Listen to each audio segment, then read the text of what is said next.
Joshua 2. Then Joshua son of Nun secretly sent 2 spies from Shittim.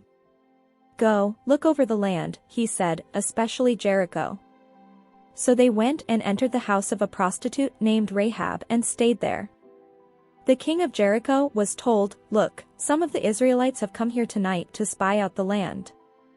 So the king of Jericho sent this message to Rahab, "Bring out the men who came to you and entered your house, because they have come to spy out the whole land."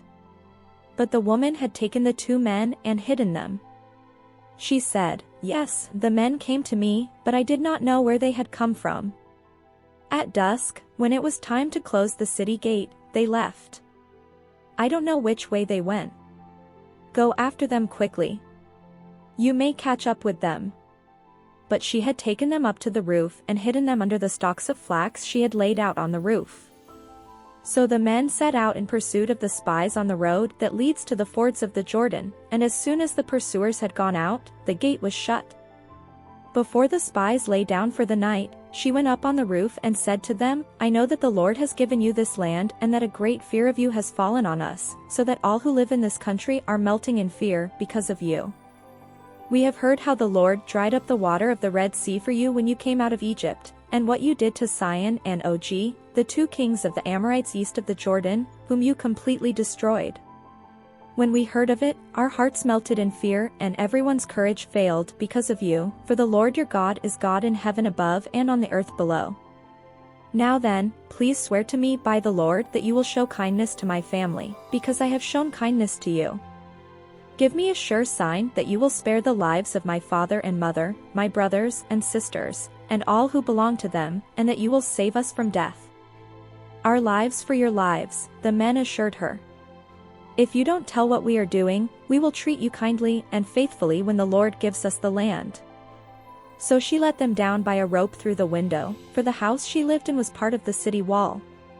She said to them, "Go to the hills so the pursuers will not find you. Hide yourselves there 3 days until they return, and then go on your way." Now the men had said to her, "This oath you made us swear will not be binding on us unless, when we enter the land, you have tied this scarlet cord in the window through which you let us down, and unless you have brought your father and mother, your brothers, and all your family into your house. If any of them go outside your house into the street, their blood will be on their own heads, we will not be responsible. As for those who are in the house with you, their blood will be on our head if a hand is laid on them.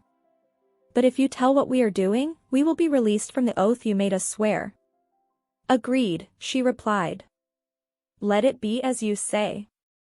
So she sent them away, and they departed. And she tied the scarlet cord in the window. When they left, they went into the hills and stayed there 3 days, until the pursuers had searched all along the road and returned without finding them. Then the 2 men started back. They went down out of the hills, forded the river and came to Joshua son of Nun and told him everything that had happened to them. They said to Joshua, "The Lord has surely given the whole land into our hands, all the people are melting in fear because of us."